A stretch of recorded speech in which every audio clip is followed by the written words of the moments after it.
I'm Hiba Elias. And I'm Chevon Drew. And welcome to Momentum, a Race Forward podcast, where we explore how racial justice work is showing up everywhere around us.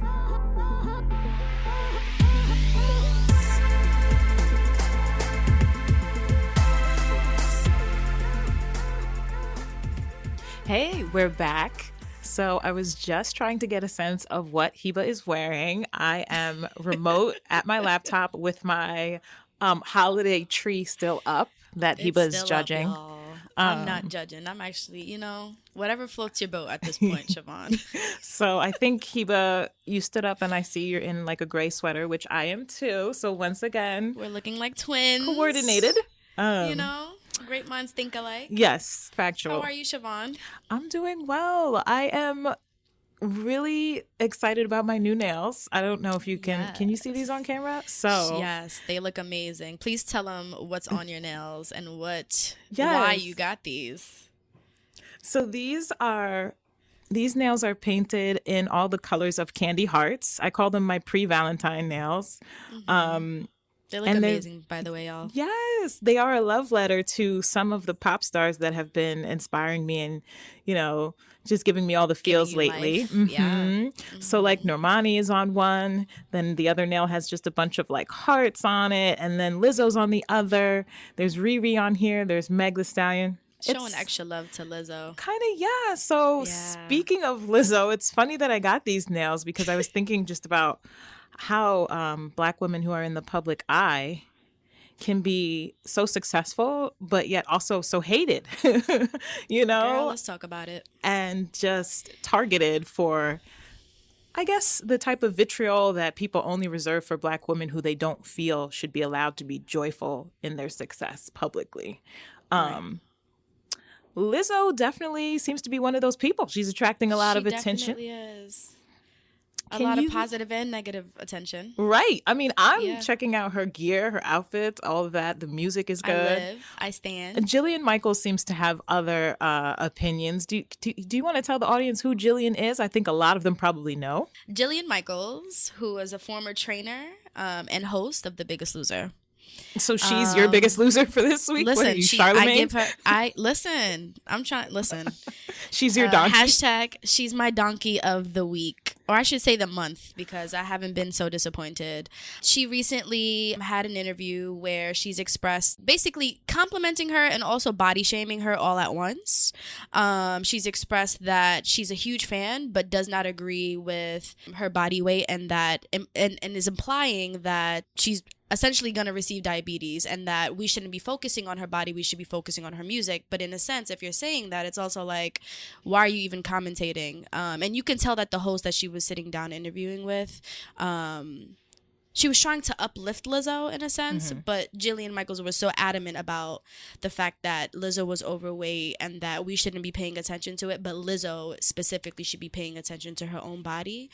I wasn't happy with the comments that she made. She also doubled back on Twitter, expressing her feels and standing by what she said, and how Lizzo should take better care of herself in a sense, and worry about her health just as much as she worries about her music.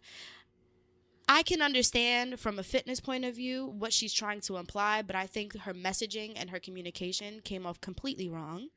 And I also, I stand with Lizzo. I stand in a sense in the sense of owning your body, being confident within your skin, knowing that you have faults, but also living through those faults. I don't know. I don't know, Chevon. Did you see Lizzo's response? She really didn't respond directly, but it was a post that said, "Today's mantra is, this is my life. I have done nothing wrong. I forgive myself for thinking I was wrong in the first place. I deserve to be happy." Yes. And she captioned it with like, it's like a video of her showing the skyline of the view from like, it looks like maybe she has a new, place where she can see like the skyline of, I'm thinking is that California? Anyway, gorgeous. Wherever it is, it's a beautiful skyline. It's a positive affirmation. And I give her credit for responding back in a positive tone, because if that was me, some words would have been exchanged. Okay, I know you. Some back and forth would have been had. You were like, meet me in Temecula. Listen, I would have had to bring on my Timberland boots. Wow, the Brooklyn is coming out. Let me reel this back in before all the Brooklyn comes out. But Hiba, Do you know that there's a book out there that discusses this? I'm sure there are multiple, but I need to Google this. Like, there's a book that talks about the fear of the Black body. Have you heard of this? I haven't. And What it is it? talks about, you should Google it right now.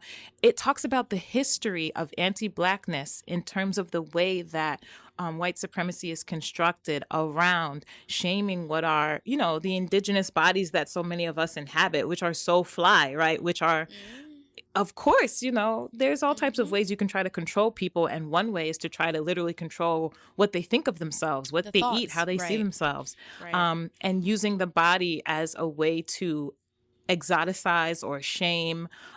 If you even think about putting people of color in zoos because of their curves or how they look, right? The shape of their nose, their eyes, right? Yep. We know who did that Hair historically. texture, right. So I think we all need to look that up in terms of taking a look at this from a systemic picture of what it means for a white woman whose show is about depriving people and of food and stretching them to their limits to the point where some of those people, I believe, have had complications where the weight all comes back because it's really like a trauma porn thing for you to be on TV starving yourself and but pushing your body to extreme limits that right? it's never experienced before. Right. Yep. There's a systemic thing to be said that this is a white woman sitting there saying that, and when she is checked, falls back on a diabetes diagnosis of which she has no knowledge of. We have Can we no talk about knowledge that too? this girl, that Lizzo has any illness at all. And the systemic view, I would think, is to kind of research, where does that come from? Where does this idea that it's a white woman's right to publicly police a Black woman's appearance and health, where does that come from? And also to equate fat to being unhealthy and slim with being healthy is just inaccurate. And part of white In supremacy. its totality. Very much so. It's also when I think about this and I think about celebrities in the public eye, you have public records showing that Halle Berry has diabetes. So does Nick Jonas. This is Nick Jonas as well, and it goes to show you body fat or body types have nothing to do with your internal health. And for a white woman to dictate or to share her thoughts around a Black woman and her body type, not her place, and basically insinuating that she will eventually receive some sort of illness due to it, it's not your place. It's also like her co-host got asked recently. What's his name? Bob Harper. Is that his name? Chevon? Bob Harper, right? I think so. Yes, Bob Harper. They recently asked him about the incident between Jillian Michaels and Lizzo, and he basically expressed verbatim, "When it comes to my thoughts on anyone, I'm never going to give my opinion to anyone that's not asking for it. It is none of my business." And I think in that moment, Jillian Michaels should have responded in that tone. Even though you do not agree with her lifestyle or her body type, it is not your place to express what you think is right. And who said what your thoughts are right? Like, who gave you the confirmation and the audacity to say, hey, whatever my feels are accurate, and this woman who is a Black woman at the top of her realm right now, doing everything possible to fight off the haters literally on the internet, on social media, in living day. Who are you to tell her that her lifestyle and her body is not fit? It's not you're right bringing up to live.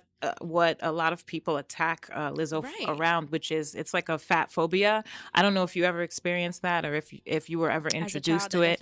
I definitely was introduced to the idea of fat phobia, not having a name for it, but I definitely had certain family members who would warn, you know what I mean, that you should never, and oh my God, and point people out on the street and say, you never want to look like that. And I had to work on that, you know what I mean, in terms of unlearning it. It's damaging. It's really damaging. It causes you to look at people in a way that's really not humanizing.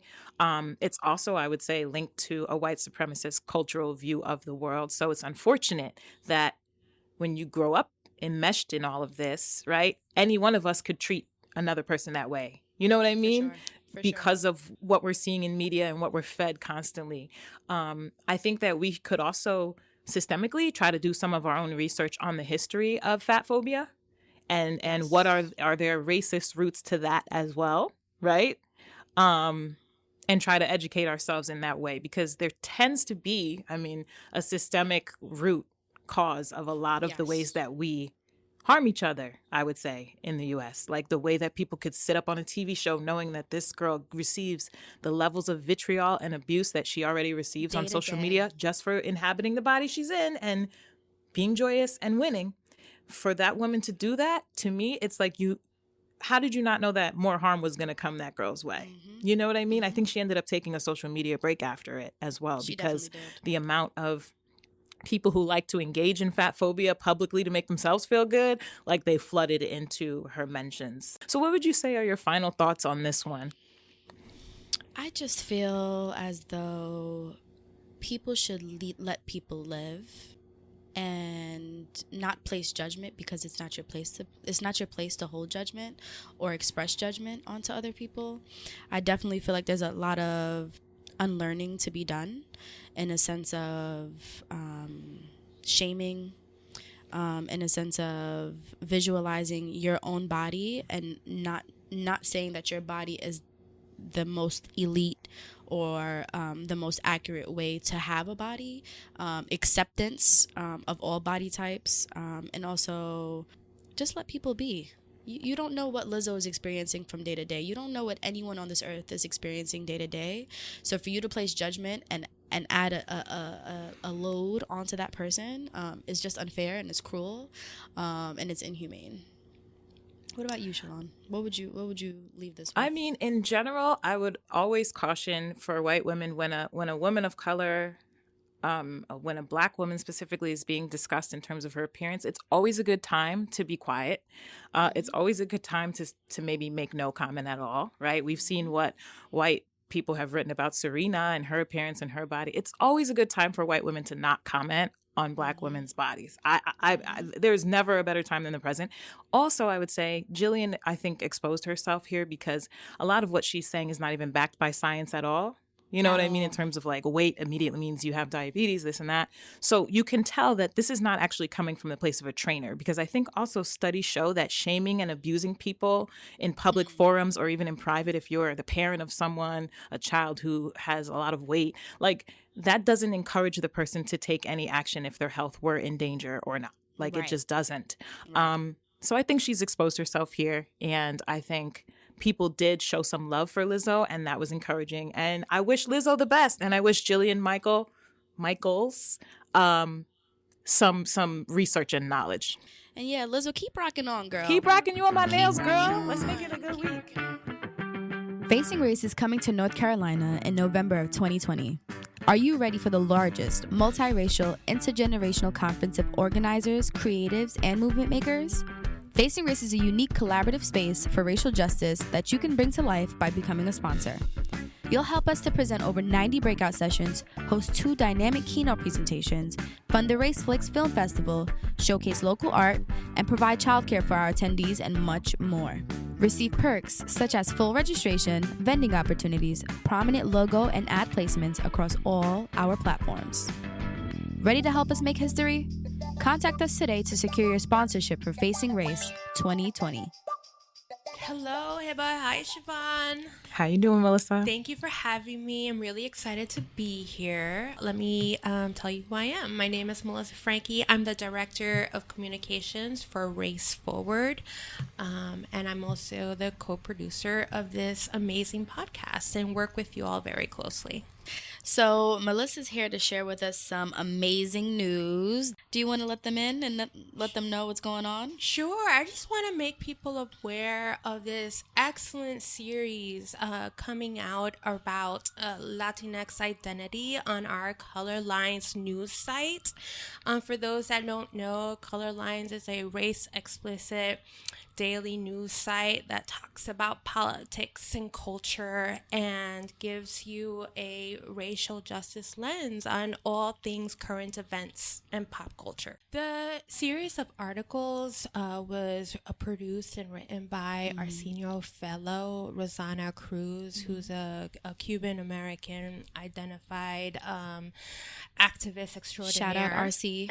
RC sat down with various Latinx Latinx identified leaders, content makers, and activists, and talk to them about what it means to be a Latino or Latinx identified, and how they identify racially and ethnically and culturally in light of the 2020 census. So it's a really good exploration and conversation with the different ways we experience and express our Latinidad.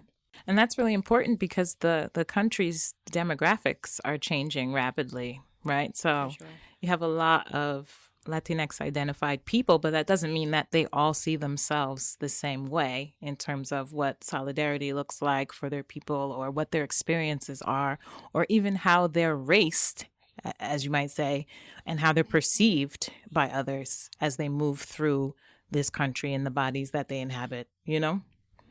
Absolutely. So there are a lot of conversations happening. We are not the only ones. You know, most recently there was a huge controversy over this new book that was published last week called American Dirt. It was rightfully so criticized for being filled with a story that was written by a non-Mexican, non-migrant author who talked about, just really played up racist tropes. And so I feel like the conversation is happening at multiple levels, and it keeps bubbling up as a cultural conflict, and where Latinx people, especially young Latinx people, are fighting for representation and fighting for their own voices to be represented, especially in the publishing industry. So I think what this event with American Dirt really surfaced are more questions about what Latinidad means, what Latinx identity means, what is narrative equity, what is narrative justice. And I think, Hiba, you did this really great interview with the writer of Who Do We Think We Are? Colorlines series. Can you tell us a little bit more about what we're about to hear? Well, it was a privilege, first and foremost, to sit down with Rosana and talk about this series, which I think is going to be a hit. They allowed opportunity to many Latinx writers and people in the movement to kind of just give us an insight of what it was like in being brought up in a Latinx household, identifying as a Latinx individual, and giving us a sense of day-to-day and also the struggles and successes in which, you know, they've experienced. I'm excited. So yeah, I hope everyone enjoys it. So we're here. Chevon has stepped out the room, but I have a special guest in the building. Hey. A longtime friend. Rosana Cruz is here. What up, colleagues? Woo woo. How are you, Rosana? I'm doing really well. It's so lovely to be in the New York office, and I've had a nice little extended visit here. So just feeling this fall weather. We're happy to have you. Yeah. So you didn't come empty-handed. You've been true. working quite a bit on this. You want to tell us what you're working on? Yeah, I'm hyped. Okay. As you should be. Yes. So I don't know if y'all have noticed, but there's been a lot of conversation on the internets about Latinidad and Latino identity. And actually, this has been a long time coming. For me personally, I really pay a lot of attention to, obviously, you know, I'm a racial justice trainer, organizer. Racial justice is kind of like, if some people who love me say that I'm race obsessed, but I've been doing racial justice work for decades. And as a light-skinned Latinx person, I think a lot about my own personal role and my privilege that I carry, and also just like, what's the impact, right, of how I identify. And so what's been a long time coming is a conversation about, the conversation's been happening, the conversation about Latino racial identity writ large, right? Because it is one of the few groupings or identifications that gets confused a lot, right? People are like, it's not a race. Latino is not a race. It's an ethnicity, which is accurate-ish.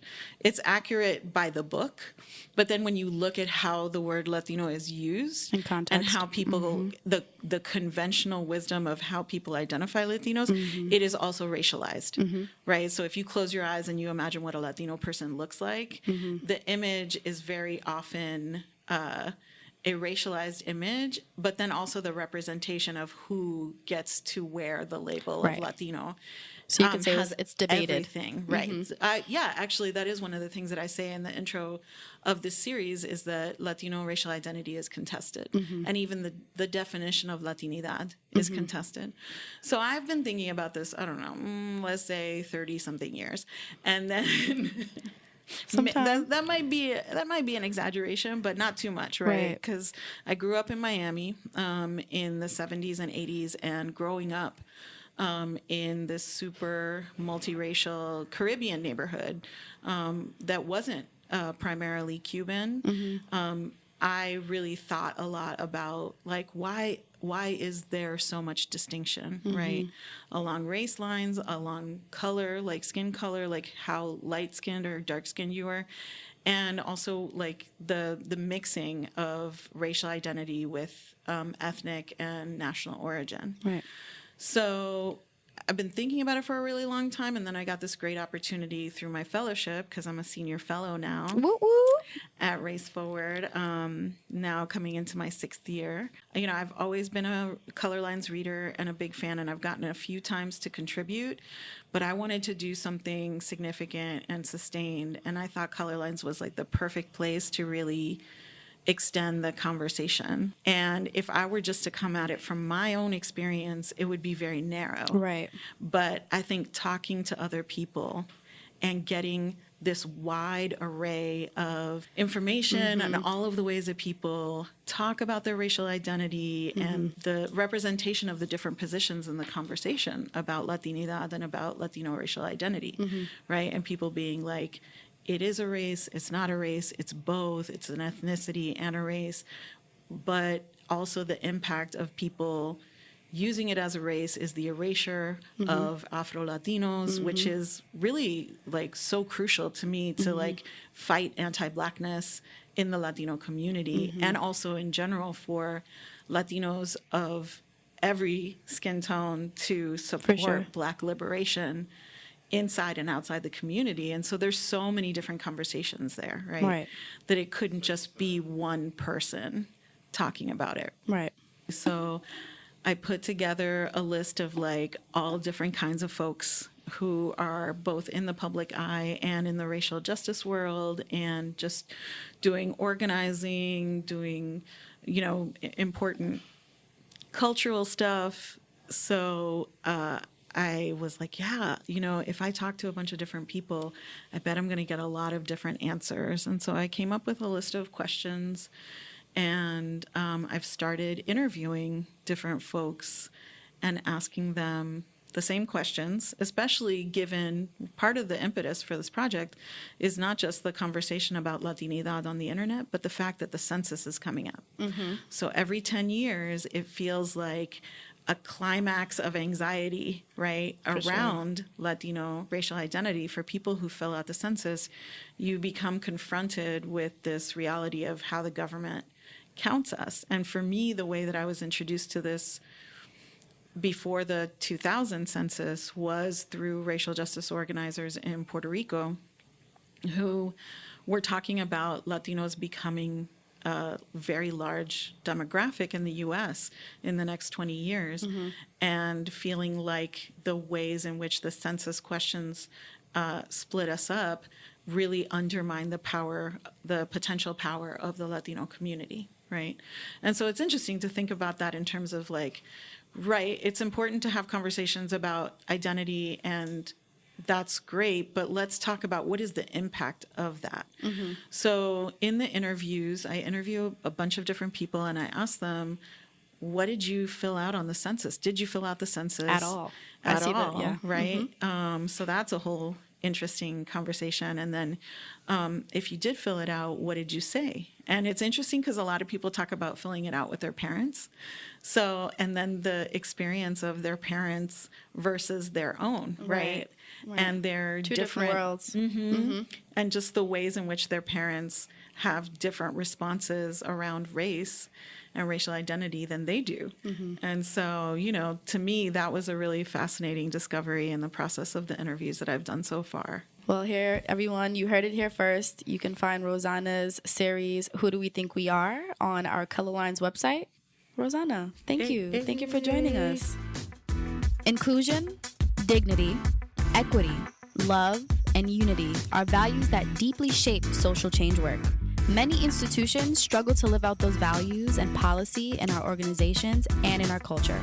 Diversity alone is not enough to end racism in our lifetime. Race Forward offers interactive trainings that help build an understanding of structural racism while in a supportive community of learners. You can chart a course of action that will bring racially just opportunities and outcomes for everyone. Organize for meaningful transformation. Register with Race Forward today to start building racial equity. Angela Glover Blackwell is the founder and resident at Policylink and is also a former advisor to President Obama. She was previously a senior vice president at the Rockefeller Foundation, the founder of Urban Strategies Council in Oakland, California, and a partner at the public interest law firm Public Advocates. As a leading voice in the movement for equity in America, Angela is a frequent commentator for some of the nation's top news organizations and has appeared as a guest on the Tavis Smiley Show, Nightline, and PBS's Now. She is the host of Policylink's newly launched podcast, Radical Imagination, which focuses on radical solutions to our society's most pressing problems. It features conversations with thinkers and change makers from multiple fields working to deliver equity wins at a scale. And in that, we would like to welcome Miss Angela Glover Blackwell. It's a pleasure to have you. Thank you. It's my pleasure to be here. Chevon, would you like to welcome Miss Blackwell? Yes. Okay, low key, I already did offline. I was sharing that I still have my Christmas tree up, and I was just receiving, you know, the really righteous judgment from Angela on that. So it was actually an honor to receive it. Welcome to the show, Angela. Thank you. Yes. So, Angela, I just wanted to give you the floor and kind of give our listeners an introduction to your world, what it is that you do now, and kind of give you your free space to kind of give us insight on what your day-to-day looks like, things of that nature. Well, thanks for that question, because as you said in your introduction, I am the founder in residence of Policylink, where I have been the CEO for the past 20 years, up until a year and a few months ago. And I think I thought that what that was going to be is that I would have a lot more time that was not devoted to work, and I might even invest in a hobby or something. I am as busy as ever and loving it. Yes. But it's not the same as running an organization. For example, I have nothing to do with HR, which is really one of the hard parts of running an organization. Very little to do with fundraising, and not guiding the work that all of my still colleagues at Policylink are doing. What I now have the time and space to do is to step back, step up, and think about, what do I have that the movement still needs, and how can I invest fully in that? One of the things that I did this last year at the University of California at Berkeley is I taught a class in the public policy school, race class in American cities, about 35 students, graduate level. And it was hard, but exhilarating, and it reinforced for me that in addition to guiding students through the readings, that my stories on the side that are right in line with the history, the development, and the continuing struggle around policies that build a just and fair society, my experiences have something to do with that too, and I'm able to mine my experiences to see how they relate. The other thing that I'm doing is a podcast series called Radical Imagination, which really comes out of decades of trying to make social change and finally having what I feel is a real sense of clarity about the change we have to make. I'm available to the staff at Policylink, and more I'm available to lots of people, young and some not so young, struggling through these really tough times. And when people come to ask me questions or to seek my advice, I learn as much as I give, but I do have something to give, and I'm happy to have the time to be able to reflect on it. So I've shifted into a different position, haven't given up any work, but I really am enjoying it. That is amazing. It says a lot about your character, that you even find the time to join us today. So I'm thankful, I'm appreciative. And I'm actually going to pass the mic to Chevon because I know she has a few pressing questions and I do too. So we're going to just get straight into it. Chevon? Yes, thank you, Hiba. Yes, Angela, in one of your talks, you described the U.S. as becoming a world nation. And one that is connected to the world through things like language and kinship and custom. And I just wondered if you can talk a little bit more about how we could take advantage of that in terms of organizing for equity. It has become apparent since well before 2010 that we were rapidly becoming a nation in which the majority would be people of color, probably sooner than was being predicted back then. People were saying 2050. Now they're saying 2044. But the truth of the matter is, we're that now because the majority of all babies born in this country have been of color since the summer of 2012. The majority of young children in kindergarten, first grade are of color. By 6 months from today, by the middle of 2020, the majority of all children in this country 18 and under will be of color. By 2030, the majority of the young workforce will be of color, but already the majority of people who are building community, thinking about education, positioning themselves to buy homes, the young people and young families are beginning to define the nation. Sadly, in this nation, people of color, Native Americans, Black, Latinx, Asian, have been disproportionately left behind. And so we find ourselves in a situation in which the fate of the nation is dependent on the very people who have been underinvested in. And so many people in positions of power and influence, whether it's business power, government power, civic power, see this as a problem rather than as a gift. And I often say it's the gift that the nation really doesn't even deserve. But the gift of having a population that is young, when so many countries are wringing their hands over the fact that they don't have a young population, they're not having enough children, they don't have enough earners, still young. A gift of a population, as you were just quoting, that's connected to the world in a global economy, that is a huge asset.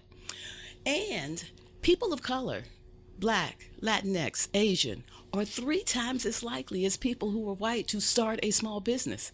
And that entrepreneurship is the thing that drives the country, not only in terms of economic development, but problem solving and innovation and being ready for the future before the future slaps you in the face. All of that is what makes a nation strong, and we have it.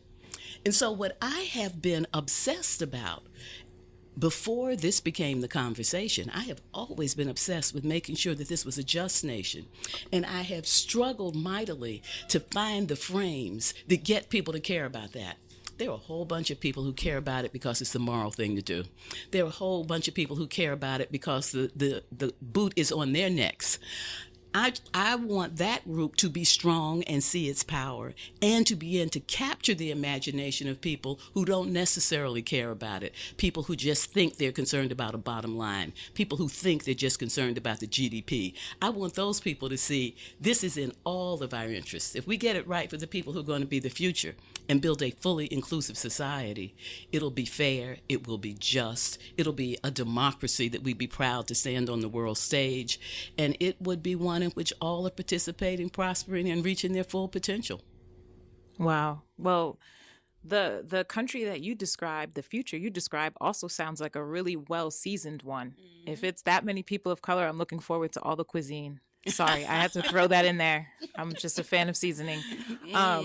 But I love how you also led into my follow-up question, which is about the framing. I wondered, in your view, when you talked about equity as a moral and economic imperative in one of your talks, I thought to myself, which of those angles really do you think, Angela, has the most appeal?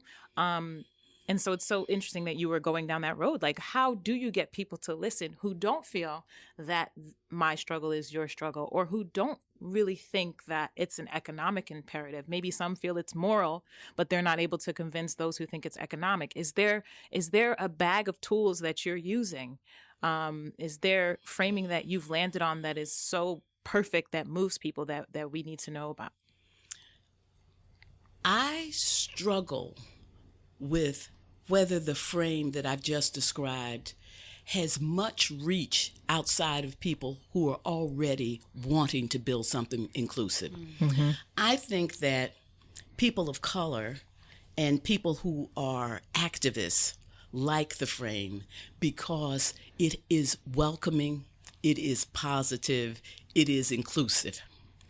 There are a whole lot of people, though, who love the frame, who aren't necessarily activists, but they have a dis-ease with where we are as a nation. Mm-hmm. They're very uncomfortable with where we're becoming, and they don't have language to try to talk about what's wrong with it. And I think because they know people who aren't coming from a moral place at all, that they think that they can combine their relationships with relatives and coworkers and use the argument I put forward to be able to keep the conversation going, grab people in, or at least feel that they have power in that conversation. I'm not certain, but in some ways I am certain. I am certain that there are people in this nation who are just haters and nothing we say is going to get them because it's irrational, the hating that they are putting out there. And I think that they are people who are nostalgic for a time that never was and are going to ignore a future that is inevitable until it's just too late for them. They're those people. I'm really not talking to them. I think there are a whole lot of people closer in to us than that, who, if we begin to put forward a narrative that feels inviting, and we can begin to add some concreteness to it in terms of, and this is what it looks like in education, and this is what it looks like in the workplace, that we can begin to have a majority of people in this country who will use their democratic power and their economic capacity to be able to begin to shift where we're going now. Because I think the future is actually bright when we get there. The question is, how long is it going to take? I'm going to go back again to these people who are nostalgic for a time that never was. They are in their last gasp. It's the last gasp of their power. The problem with the last gasp is it can be shrill and long and dangerous. And that's what we're in right now. When we come out the other end, though, we're going to have many more people with many more ideas who are going to envision a different way forward. But getting there could be a painful process for us. Mm-hmm. Well, that's real. Everything you said sounded so honest, and I appreciate that answer. And I wish you could come with me to my next Thanksgiving dinner next year.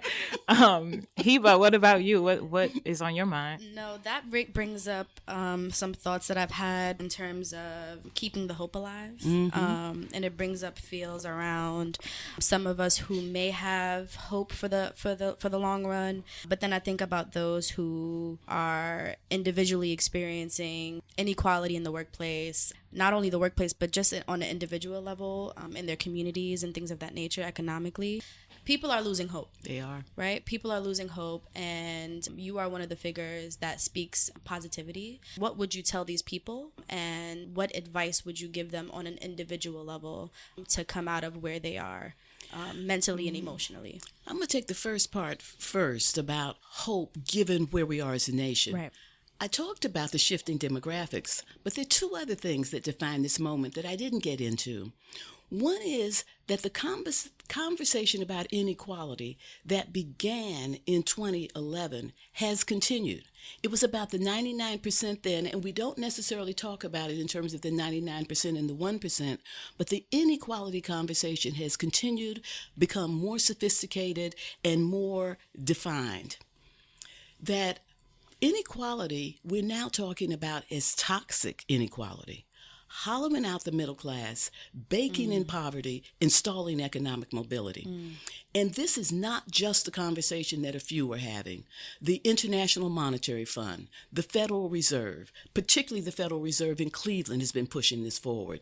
Economists are starting to talk about it. It's become pretty common knowledge now that inequality is not good for the economy. And if we can reduce inequality, we improve the prospects for the economy. Having that while we're having the conversation about the shifting demographics and needing to do something differently, very important, reason to be hopeful. But there's something even more important than that. And that is that we are having a conversation about race that we have never had in this country before. We have had many racial conversations, and we have had a few racial moments, like the Civil Rights Movement was a racial moment. The Black Power movement that followed it was a racial moment. We had some racial moments around things like affirmative action. But we have never in my lifetime, and it's been long now in my lifetime, we have never in my lifetime been talking as honestly about race as we are now. The 1619 Project of the New York Times is a big moment for us. The way that the killing of Black men in America gets attention when it happens at the hands of police. And we get to know the names, we know the circumstances, we see the images. Sometimes people even get fired. Rarely they end up going to jail, but it's different now. And that conversation has seeped not in just Black living rooms, but into living rooms and kitchens and businesses all across America. We are having a racial moment to the point that when things happen, they get some response from the top. Right. Whether it's the top CEO of a business or whether it's the top of a mayor in a city, that's different. Right. So having this need to focus on people of color that we have never had before because we're becoming the majority in the country and the fate of the nation, at a time when we have an openness to talk about the economy, and it all comes down to the economy, that is the problem, there's an openness. And when we can call race and the racial dimension out, that's huge. Right. One of the things that I have been saying recently is that the conversation, even while it's still a baby conversation about reparations, but the conversation about reparations really is beginning to make a lot of people face a history that they have been trying to avoid and then go from there. I was blown away when I saw Watchmen start with Tulsa and what happened there. I'm blown away when I hear people in settings that you would never expect begin to debate the veracity of some of the claims that are being made, only to find out that it is true, that this actually started to keep Black people down or to keep Native American people down. But the harder question you ask me is, how do you give people hope who are in the midst of the storm? I think there's a little hope there too. One of the things that Policylink has been working on is really looking at how to take this notion of solve problems from the point of view of those who are most vulnerable and the benefits cascade up. Taking that and trying to put it in an economic context to say that businesses ought to focus on frontline workers if they want to make a change. It's one thing to say we want to be more diverse and to try to bring in a couple of people at the C-suite level or put somebody in charge of their diversity and inclusion initiative, but to actually say focus on frontline workers and to see businesses pick up that challenge, there's reason to be hopeful there. That people who are struggling to try to make ends meet are doing it at a time when it's not just Black and Latinx people who are struggling. White people all across this country are having a difficult time. And we need to be pushing into those policy debates to make sure that single Black women with children have the basic income that they need so that that part-time job that they prefer to have is actually enough to live as they're trying to do other things. So I think that individuals need to use their democratic power. They need to vote. They need to talk to people who come around saying we're organizing in the community, sign that petition, go to that community meeting, because this is the moment that if we lean in with our shoulder against that door that's keeping people out, we can break that door down. But it's going to take not just paid advocates, it's going to take the people. That was such a good question. It leads into something that I was thinking about. Angela, we had a senior fellow. Deepa worked on talking about what people's role can be in what she calls the social change ecosystem. And she created kind of a way of looking at, and an accompanying graphic to help people visualize it some, a way of looking at yourself as part of a larger ecosystem so that, as she put it, in times of great trauma like this, how can you move off of the seesaw of outrage and numbness that many of us find ourselves in? And what she was trying to do is help people move toward action in a way that felt like it resonated with them and felt like it fit within their lives, which may already be filled with, trying to kind of survive what we just all spoke of, which is the economic conditions and so forth. And she kind of described it as some of us are frontline responders, some of us may be healers, some are storytellers. I know that this work is something that, this is not necessarily your framework, but is there a framework that you have that is similar to this, where you encourage people to kind of find where they fit in so that they can take at least one concrete action rather than feeling, helpless or overwhelmed by what we see in the news cycle and experience in terms of the economy today? I do agree that it is important for everybody to see that they have a role to play. Everybody has a role to play. Right. That what is important for people who are wondering, is it really true that this is a special moment, need to understand that we are trying to do something that has not been done. It's not as if this used to be a fully inclusive society, and it's not anymore. It never was, and it was never intended. This land was built on stolen land and human bondage. Mm-hmm. That's how it started off. And every narrative that has become popularly embraced and put forward has been designed to justify that. And nearly every institution that has been built to maintain it. Mm. Now, if we're going to change that, we are up against everything. Mm-hmm. Therefore, there's a role for everybody. Some people will put themselves out and get to be United States senators, and we need to help them understand what their role is. Mm. We cannot just declare victory because somebody with a different color skin gets to be a senator. We need to understand where we're going and give them an assignment and hold them to it. Mm. Some people will go into their places of work, and they will have the courage to be in a place of work and to challenge the people who control it. And that is a brave thing to do. People often lose their jobs because of it, and people need to be prepared for that sacrifice. And if you can make it, you should make it. And I want to stay there for a minute, because sometimes young people go into a business and they see that things are really wrong, and they are disgusted with the people who look like them, who've allowed it to happen on their watch. And they make those people feel bad. And maybe making them feel bad is something you ought to do so that people can get awakened. But if you can take a stand, take it, whether they can join you or not, because their circumstances might not let them do so. Be as brave as you can in the moment you're in the circumstance that you happen to have. And then there are people who are struggling just to eat, just to stay alive.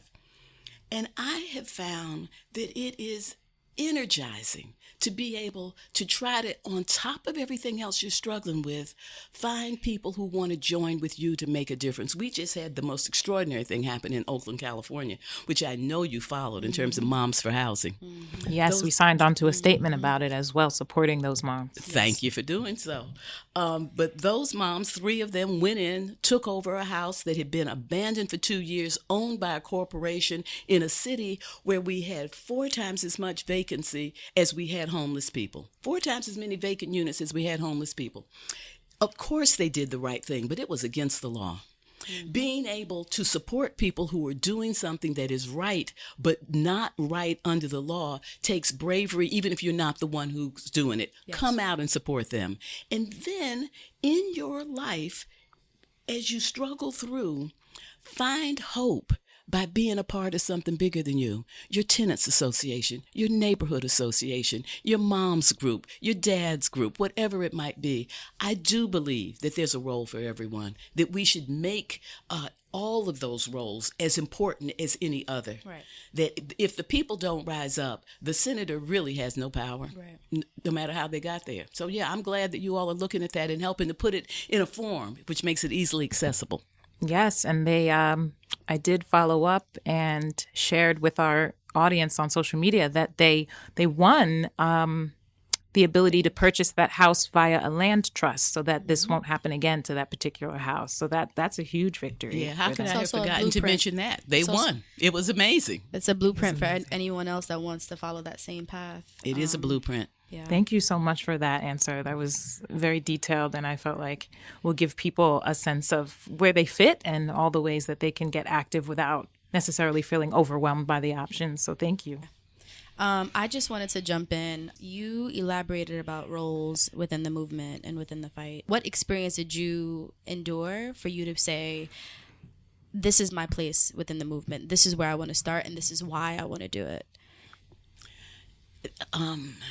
I have never wanted to do anything from the moment that I began to think about what would I do in life, but to be an activist. It is the only thing that got me excited. It's the only thing that made me want to read. I mean, I went to school, I read a few books, I passed on a bunch of them, the books I was supposed to read. But once I became an activist, all knowledge then was important. I Right. couldn't consume enough. Right. It unleashed my mind and my heart and my energy, and I have never veered off of that course.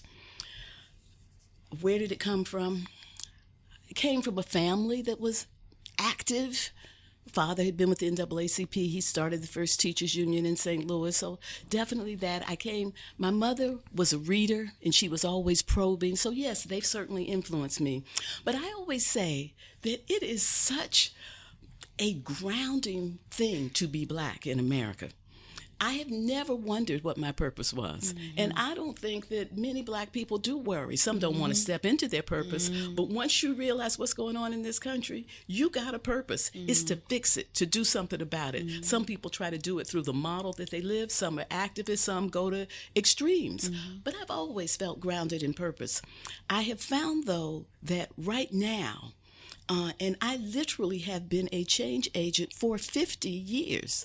50 years. Wow. And I find that right now, there is a moment to challenge the essence of what we're all trying to do. Right. That's why I'm doing the podcast, Radical Imagination, because I don't think we can get where we want incrementally. Right. And we've got to really begin to understand what I said earlier about the narratives were designed to justify the horrible beginning of this nation, stolen land and human bondage, and too many of the institutions were designed to maintain it. So let's not just play around the edges of reform. What do we really want, and what would we build if we were starting from scratch? So rather than saying, let's invest for 20 more years in police reform, let's start with, let's abolish police and think about what does it really take to build safe neighborhoods. And once we have designed that, there may be a little corner of activity for something that is police, but it would not be the majority of what we do to try to be safe.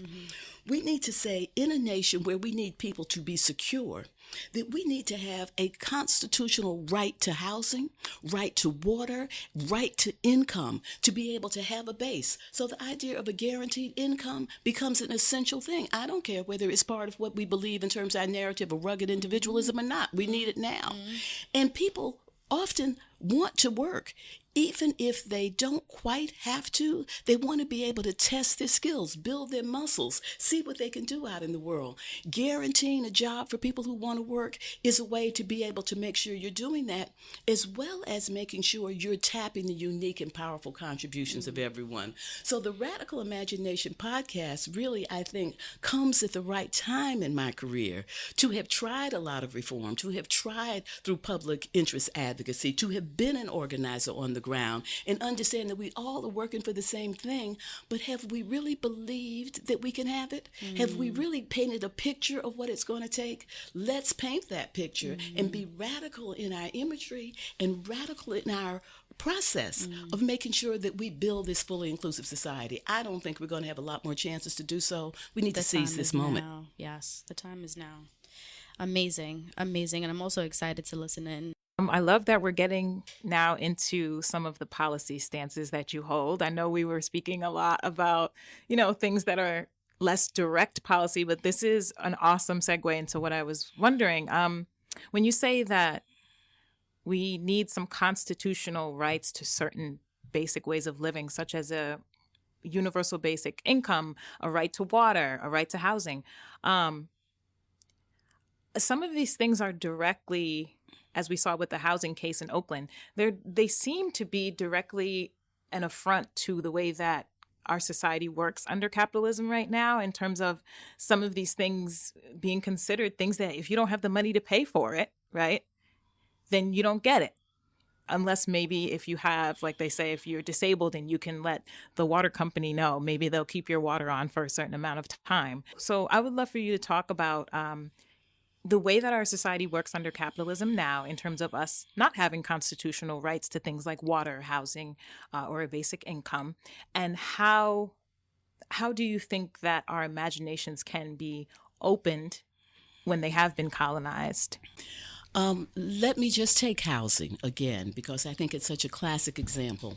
Places like New York and California, some places in Massachusetts, Boston, there are a lot of places at which housing is just out of reach for people who have minimum wage jobs, or even better than that, and still are homeless or barely making it.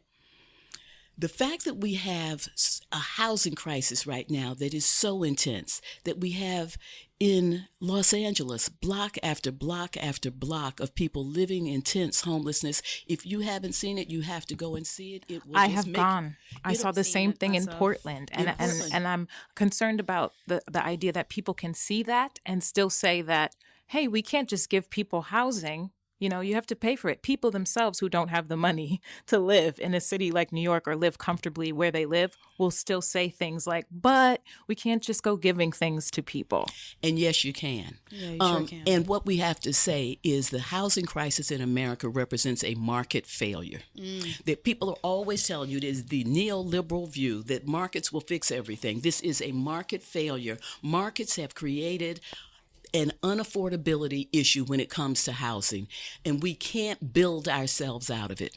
We can't build ourselves out of it. We have to think much more creatively in terms of, like Moms for Housing in Oakland, how do we begin to occupy housing that is vacant and demand that it be placed in a housing trust so it will be available to the people who need it, and we can keep affordability into the future.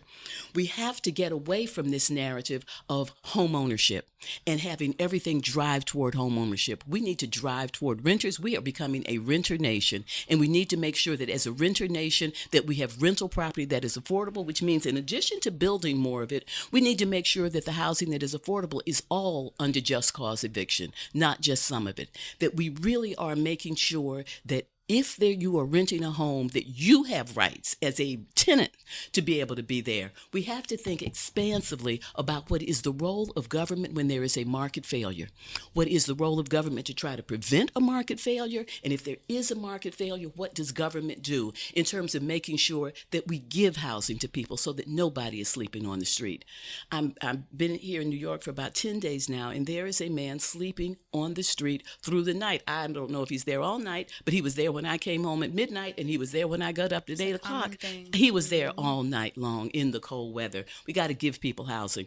We need to think creatively about how to be able to have a different sense of what our responsibilities are as human being to human being.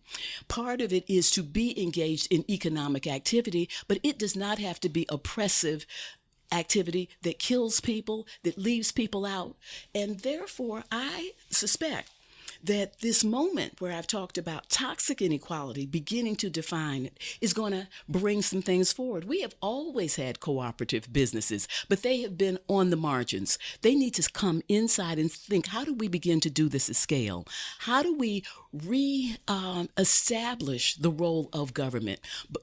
We are moving in the wrong direction right now. We were moving in the right direction when we were trying to insert government so that we were protecting the environment and protecting people from environmental harms. We need more of that. I believe that people who are activists are now working hard to have an economic narrative for what it is they're trying to do, which it was not necessarily the case. Activists weren't that far from charitable work in many instances, just trying to make up for the harm that was being done by the economy without having an economic analysis that put them squarely in the middle. I sometimes try to remind people, like, there was a time where people had more benefits than they did now. And there was a time where people could take advantage of government programs that were not available to people of certain races here. And people built their lives off of that.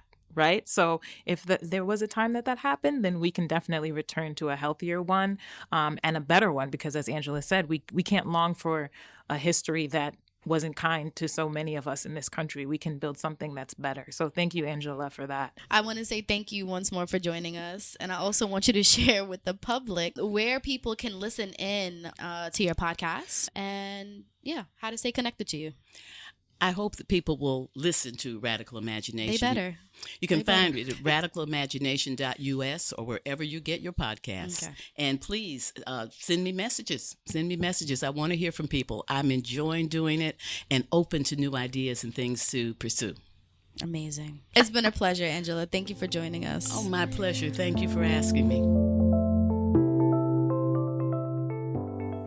Thank you all for listening in on another episode of Momentum. It's been a pleasure having you all tune in with us. Chevon, do you have any updates that you want to share? Yes. We have some building racial equity training dates coming up in a few different cities. We've got new cities like Jackson, Mississippi on March 19th, 2020.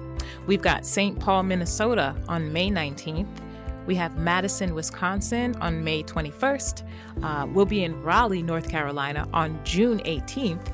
And then San Antonio, Texas on July 21st, as well as Albuquerque, New Mexico on July 23rd. So there's a lot that folks can participate in across the country, and we hope to see you at one of our Building Racial Equity trainings. Sign up. You don't want to miss it, y'all. We also have updates around Facing Race 2020 that'll be hosted in Raleigh, North Carolina, November 12th to the 14th. There are many opportunities for all of you to join us. We currently have call for proposal for our breakout sessions that's ending on February 15th, 2020. So please, if you're looking to present at the conference, please submit an application. Hopefully you'll get selected to join us. We also have the RaceFlix application where you'll be able to submit, if you are a filmmaker, a short film. The details are on our website. Please visit facingrace.raceforward.org. All the information that you need will be on there. There are other opportunities such as joining us as a scholar. We also have volunteer applications. So please look into our website. All the details that you'll need will be on the website. We're looking forward to having you at Facing Race 2020. So everyone, please remember to rate and subscribe to our podcast. We hope that you give us a thumbs up in the ratings. If you want to follow us on social media, we are on Twitter at RaceForward. We are on Facebook at RaceForward and Instagram at RaceForward. So please do give us some of your feedback. Again, we hope to see you at Facing Race, and we thank you again for joining us on another episode of Momentum. Hiba, say bye. I don't want to. I hate this part. I hate this part. Bye. Bye, y'all. Thanks for joining. You're so funny. Yes, I like when you sing.